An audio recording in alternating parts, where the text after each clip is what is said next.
আসসালামু আলাইকুম সবাইকে। তো হঠাৎ করে ভেলপুরি খাওয়ার ইচ্ছে করতেছিল, তাই বাইরে না যেয়ে ভাবলাম ঘরেই বানিয়ে নিই। আর কিভাবে বানালাম রেসিপিটা আপনাদের সাথে শেয়ার করব। তো প্রথমে আমরা নিয়ে নিয়েছি 1 কাপ ময়দা, তেল আর সুজি আর লবণ। 1 কাপ ময়দা দিব, তারপর আধা কাপ সুজি দিব, তারপর স্বাদ মতো লবণ দিয়ে দিব, দেন আমরা তেল দিয়ে দিব। তেলটা দেওয়ার পর আমরা খুব ভালো করে আগে একটু মেখে নেব ডোটাকে।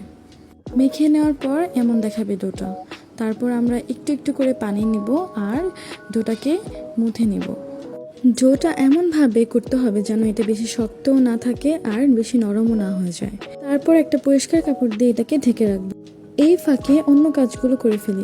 মশলা বানানোর জন্য প্রথমে নিব জিরার গুঁড়া, তারপর নিব ধনিয়ার গুঁড়া 2 চামচ, আধা চামচ নিব গরম মশলার গুঁড়া, আর 2 চামচ নিব চিলি ফ্লেক্স শুকনো মরিচের গুঁড়া। তারপর আমরা এটাকে খুব ভালো করে নেড়ে চেড়ে মশলাটা বানিয়ে ফেলবো। মশলাটা দেখতে ঠিক এই মতো হবে। তারপর আমরা টক বানাবো। আর আমি তেঁতুল ভিজিয়ে রেখেছিলাম পানিতে 1 ঘন্টার মতো। তারপর আমরা এটাকে কষলিয়ে টকের কাতটা বের করে নিব।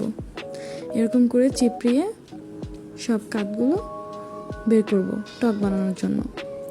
তারপর আমরা এখানে 1 চামচ লবণ দিব, তারপর 1 চামচের একটু কম চিলি ফ্লেক্স, দেন যে মশলাটা একটু আগে বানালাম সেটা।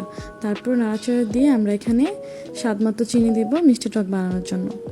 তারপর এটাকে নাড়াচাড়া করার পর টক রেডি। আর এইদিকে আমাদের ডোটা আধা ঘন্টা হয়ে গিয়েছে, আমরা রেস্টে রেখেছিলাম। তারপর আমরা ছোট ছোট পিস করে কেটে নিয়ে পুরিগুলোকে বেলে নিব। আর আমরা কিভাবে বেলছি দেখেন, এই ওয়েতে বেলতে হবে ছোট ছোট পিস করে।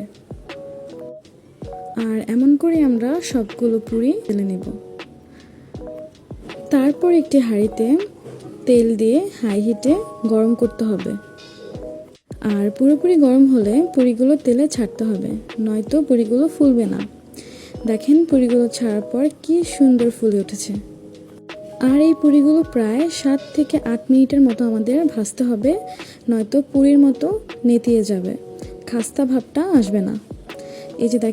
তারপর আমরা ডাবরি বুট সারা রাত পানিতে ভিজিয়ে রেখেছিলাম, দেন লবণ আর সোডা দিয়ে এটাকে আমরা সিদ্ধ করে নিয়েছি। আর তারপর আমাদের সব কিছু রেডি হয়ে গিয়েছিল, ভেলপুরি, বুট, তারপর টক। তারপর আমরা ঘুগনি বানিয়ে নেব ভেলপুরির জন্য।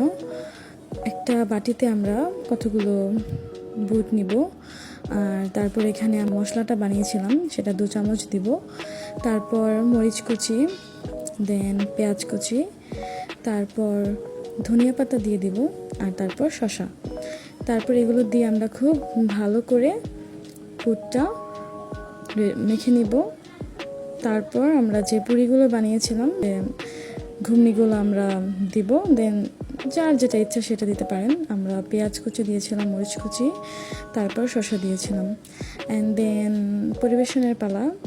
টক দিয়ে আমরা এখন খাওয়ার জন্য এটা একদম রেডি। তো আপনারা চাইলে বাসায় এটা ট্রাই করতে পারেন। আল্লাহ হাফেজ।